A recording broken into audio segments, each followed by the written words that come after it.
عمر فاروق رضی اللہ تعالی عنہ ته یوې زنانه شکایت وکړو، ته عمر فاروق امیر المؤمنین، زما بیت المال کې حق نشته دی؟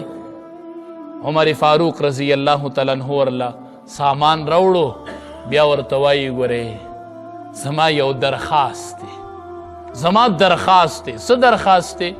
مونږ وله وړه ورکو، بیا ورته وایي زما یو درخواست دی. مور وایي څه درخواست دی؟ یاره یو تصویر د لالمه چې فیسبوک لی ورکم چې ما وړه تقسیم کړو. ښه. عمر فاروق رضی الله تعالی عنہ ورته وایي بوډۍ یو درخواست مې دی. وی څه درخواست دی؟ وی ما تا ته خپل حق د بیت المال نه را ورسو، اسې نه چې ګورې زما په سر الله ته شکایت وکړي. بس شکایت مه کوه، الله ته زما په سر شکایت ونه کړي.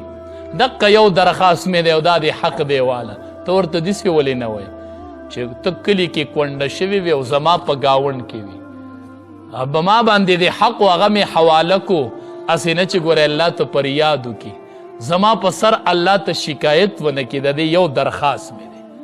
نو داسې دور و.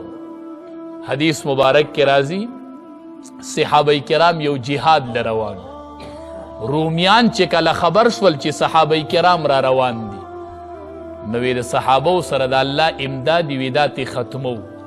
وی څه چل به وکړو؟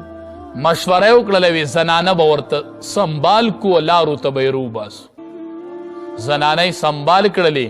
احادیثو کې راځي نیم وجودونه یې ورلم بربند کړل، او چې تاسو به لارو کې ودرېږئ، چې کله دا صحابه کرام راشي دوی به په تاسو نظر ور واچي، نو د الله امداد به ترېنه ختم شي. وی چې جهاد له راوتي دي د کورونو نه ورځم په بار ایستلي دي، نو زنانو ته به یې رغبت ډېري. چې کله بازار ته رانږدې شول، امیر المؤمنین د صحابه کرامو، کوم چې صحابه کرامو د لښکر امیر و، هغه چې بازار ته رانږدې شو، وی قل للمؤمنین یغضوا ابصارهم. قرآن کې آیات ته قل للمؤمنین، اے زما حبیب دی مومنانو ته ووایه یغضوا ابصارهم چې نظرونه دې ښکته کي. نو د لښکر امیر دا آیات ولوست، وی نظرونه ښکته کوي، د الله حکم دی. صحابه کرامو سرونه ښکته کړل او په بازار تیر. علما وایي چې کله مدینې منورې ته رالل صحابه کرام، نو خلقو ته تپوسونه کول، وی پلانکی ښار کې دنګ دنګ بلډینګونه هغه هم لیدلي وو. هغې ورته وی چې مونږ بازار ته نږدې شو، زمونږ د امیر د خولې نه دا آیات راغی یغضوا ابصارهم، نظرونه ښکته کوي.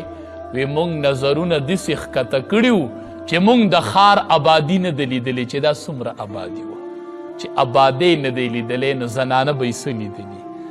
نو ولا تقربوا الفواحش ما ظهر منها وما بطن، ولا تقربوا الفواحش منزدې کېږئ هغې بې حیایو ته، ما هغه بې حیایي ظهر منها چې هغه څرګنده وي او ښکاره وي، ښکاره بې حیایو ته هم منزدې کېږئ.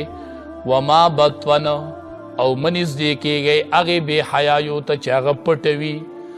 ولا تقتلوا النفس التي، موجنئ نفس هغه حرم الله چې الله حرام کړی دی، وجل د هغه په تاسو باندې الا بالحق، مگر په حق سره. یو مسلمان ته د بل مسلمان د وجلو اجازت نشته دی، الا بالحق، مگر په حق سره. درې خبرې دي چې په دې اجازت شته چې بیا مسلمان وجلی شي.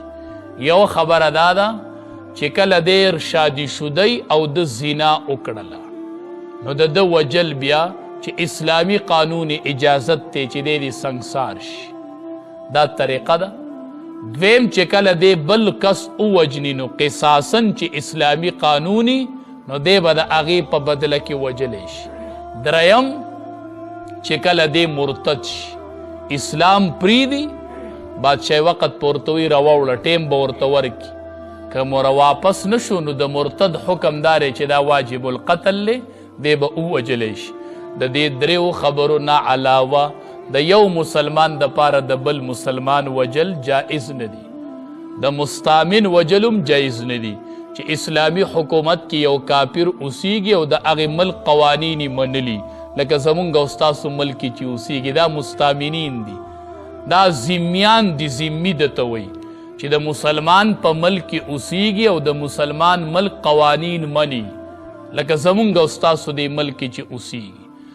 دویم مستأمن دی، یو کافر د بل ملک نه راغی په وزټ باندې زمونږ ملک ته، دته امن حاصل دی، دی به مسلمان نه وجني. نو دغه دوه قسمه د کافرانو هم نشي وجلی. هغه کافر به وجني چې بادشاهي وقت د کم ملک سره د جهاد اعلان وکړو، نو هغه ته حربي وایي، د هغه وجل بیا جایز